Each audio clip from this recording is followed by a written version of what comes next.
Voilà, de retour sur ce plateau, on reste sur la même thématique. Nous aussi, on rajoute également la question des sanctions, parce qu'il y a des sanctions quand même qui sont en train de tomber au niveau de l'Union européenne contre le Rwanda pour son agression, son soutien à l'agression de la République démocratique du Congo. Monsieur Trésor, bienvenue à vous. Trésor Congolo. Merci Madame Marlette. Je profite de cette occasion pour saluer le premier citoyen du pays, son Excellence Monsieur le Président Félix Antoine Tshisekedi Tshilombo, le commandant suprême des forces armées et de la police. Et je salue également la hiérarchie de mon parti IDPS, les combattantes et combattants et tout le peuple congolais dans son ensemble. Voilà, justement, vous êtes communicateur non seulement de l'UDPS, vous êtes communicateur de l'Union Sacrée. Vous représentez justement ces collectifs des communicateurs pour le compte de l'Union Sacrée. Aujourd'hui, on revient quand même sur l'actualité. Hier, c'était le gouvernement de l'Union Sacrée et ça s'étend encore aujourd'hui sur le gouvernement d'Union nationale. Qu'est-ce que cela veut réellement dire pour vous? En ce moment, nous avons besoin de l'unité, madame. Donc, faire intervenir tout le monde dans la gestion de la République est très très important. Et surtout, nous avons besoin de l'unité, l'union qui est sacrée. Nous voulons faire appel à tout le parti, que ce soit le parti de l'opposition comme du pouvoir, de travailler ensemble pour trouver la solution, surtout à ces problèmes sécuritaires qui n'a que trop duré. Vous savez, nous perdons de nos mamans, nous perdons de parents, nous perdons des enfants dans la partie est de notre pays. Et pour réussir à éradiquer ces fléaux, il faut que nous soyons unis autour de notre chef de l'État, du président de la République, pour donner la paix à ce peuple qui a tant souffert. Est-ce que cela ne vient pas reconforter l'idée première du président de la République qui pensait déjà élargir le présidium de l'Union Sacrée, pas seulement aux 6 présidents qu'il y avait, mais également à tout président des partis membres de l'Union Sacrée? Exactement, madame. Il faudrait faire en sorte d'éradiquer la frustration au sein de l'Union Sacrée. Vous savez, il y a les membres du présidium, il y a un fossé entre le membre du présidium et les regroupements et partis politiques qui font partie de l'Union Sacrée. Alors le chef de l'État, en tant que garant de la nation, il a voulu faire intervenir tout le monde dans la prise des décisions pour qu'ensemble nous puissions trouver des solutions aux problèmes des Congolais. Est-ce que cela n'est pas une manière d'éclater complètement toutes ces plateformes politiques qui ont, pour certains, estiment, qui ont plus d'ampleur ou encore qui ne relaient pas automatiquement tout ce qui vient de la base? Au fait, en résumé, ce que le chef de l'État veut faire en élargissant le présidium de l'Union Sacrée à tous les autres membres de l'Union Sacrée, c'est justement pour faire en sorte que tous participent à la gestion du pays et ne se sentent pas exclus de la gestion. Donc c'est très important. En ce moment, il y en a ceux qui disaient que non, le membre du présidium décidait comme il voulait. Mais maintenant, le chef d'État fait que nous puissions décider ensemble pour trouver la solution aux problèmes des Congolais. Et c'est très important, en tant que garant de la nation, c'est cette démarche qu'il fallait faire depuis même longtemps pour éviter qu'il y ait de frustration, de mécontentement et éviter qu'il y ait de la traîtrise au sein de l'Union Sacrée. Et c'est très important. Un gouvernement qui tend la main également à l'opposition. Exactement. Déjà, à travers la présence du ministre de la Justice dans le gouvernement actuel, parce qu'il vous souviendra que le ministre de la Justice, Constant Moutamba, est de l'opposition. Républicaine. C'est l'opposition, madame. Que ce soit l'opposition radicale ou l'opposition républicaine, c'est l'opposition. Donc, il est de l'opposition et le chef d'État a voulu composer un gouvernement d'ouverture. C'était ça le terme.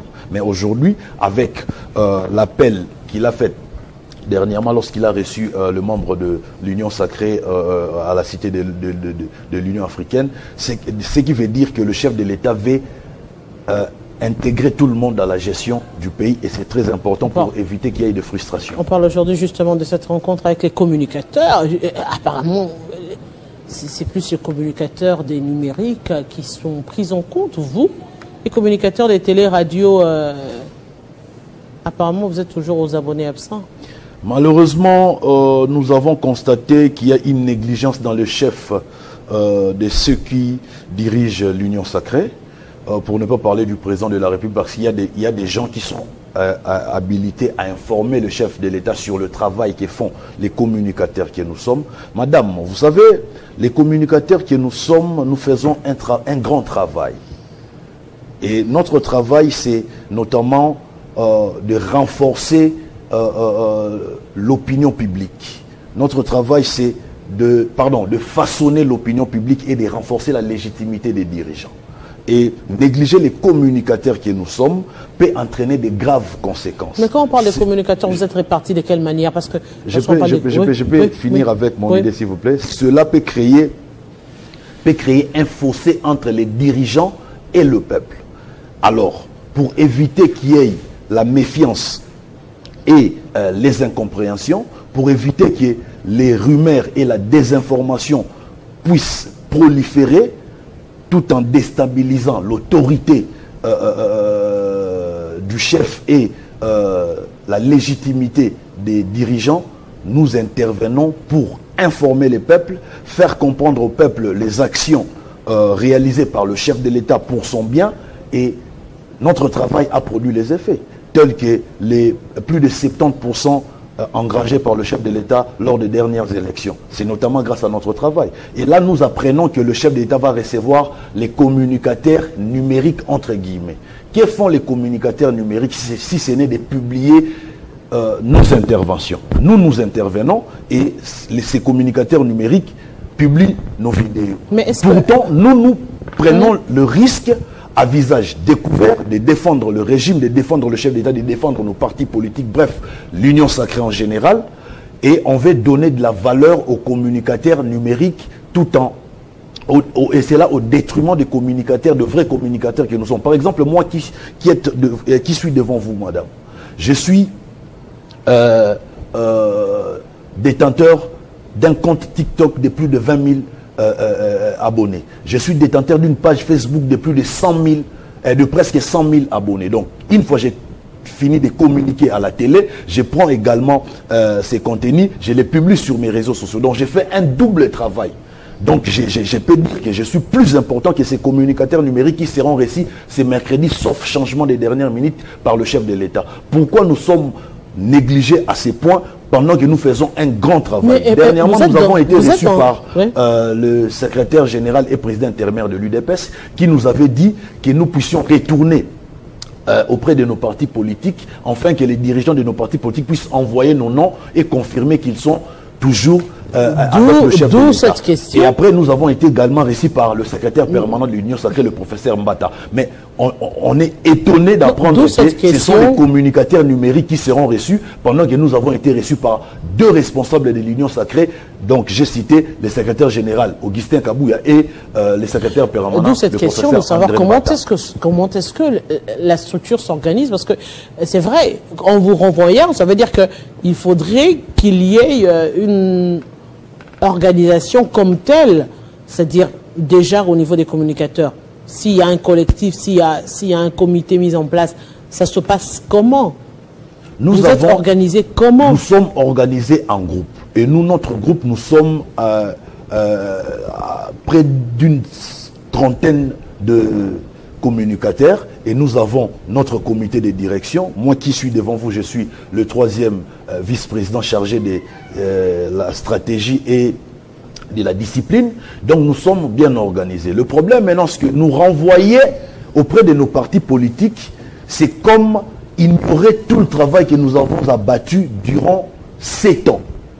Parce que depuis que le chef d'État préside aux destinées de ces pays, nous nous sommes assignés la mission de défendre le chef de l'État et par ricochet l'Union sacrée. Mais parce qu'en principe, c'est les communicateurs qui viennent des partis politiques, qui ont des orientations, les propos que vous allez dire ici sur ce plateau vont engager non seulement l'Union sacrée, mais aussi votre parti politique en principe.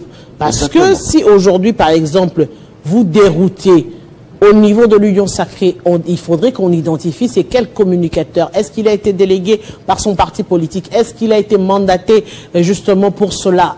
C'est autant de questions qui reviennent sur la table, d'où ce renvoi vers vos partis politiques. Madame, il n'y a pas de secret lorsque nous sommes dans le média, lorsque je me retrouve devant vous. Donc, je me retrouve dans le salon de toutes les autorités, y compris les autorités de mon parti.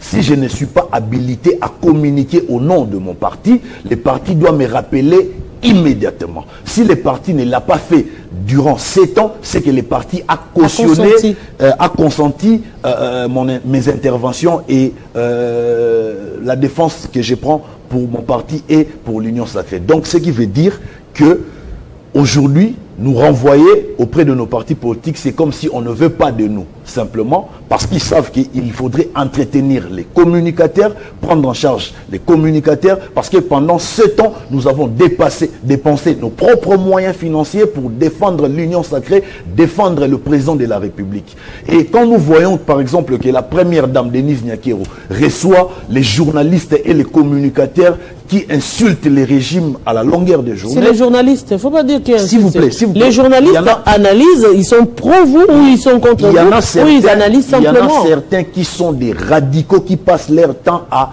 vilipender ces régimes. Il reste des journalistes. Mais quand on voit que ces gens ont été reçus par la première dame, ça nous fait mal. C'est incroyable, inconcevable de notre part. Raison pour laquelle nous demandons que nous soyons reçus. Nous demandons humblement que nous soyons reçus par lui-même, le chef de l'État, parce que nous avons des choses à lui dire.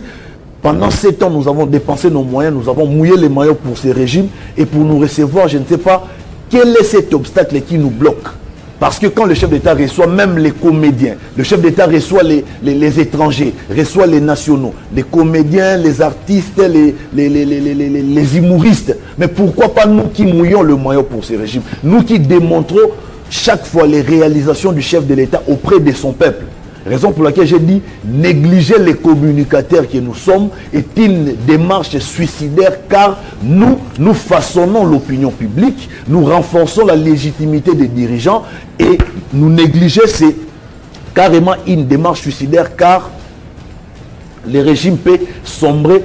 La désinformation et les rumeurs sont des dangereux mots qui rongent notre pays, notre société. Monsieur, alors nous faisons un grand travail. Ce travail doit être reconnu par les autorités, non seulement de l'Union Sacrée, mais également par le chef de l'État. Et nous demandons à être reçus ce mercredi comme tous les autres communicateurs, parce que nous sommes tous les enfants de Fachi Béton.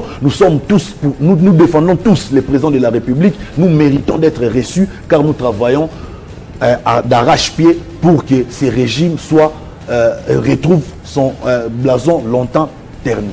Trésor Congolo, je vous dis grand merci. Je rappelle que vous êtes communicateur de l'Union Sacrée, membre de l'UDPS, il faudra le signifier. Exactement. Parce qu'on cherche régulièrement à connaître vos partis politiques, et espérons justement que les autorités de votre parti ou encore des partis politiques membres de l'Union Sacrée ont bien saisi le message et attendent justement mon secrétaire que vous serez reçus le mercredi personnellement. Et puis pour ajouter parmi les concernant la victoire diplomatique de notre pays, aujourd'hui, l'Union européenne vient de sanctionner les Rwandais, madame. Donc, la pression diplomatique fait son travail, raison pour laquelle j'ai dit ici à l'opinion que tous les soldats qui démontrent leur traîtrise en abandonnant nos territoires à l'ennemi sans combattre, sachent qu'aujourd'hui, le chef d'État est comme Gédéon dans la Bible, madame. Le Dieu Tout-Puissant lui-même est en train de nettoyer notre armée de tous les traîtres. Car ceux qui abandonnent les armes au profit de l'ennemi sont des traîtres, et le peuple congolais prend acte de leur traîtrise. Je vous dis grand merci. Merci, madame. C'était un réel plaisir, mon téléspectateur, de passer ce moment avec vous. Oui, Kinshasa Direct, c'en est fini dans quelques instants. La grande édition du journal avec madame Grace Salambo Chakongalula. Et avec nous, on se retrouve très prochainement avec le même plaisir.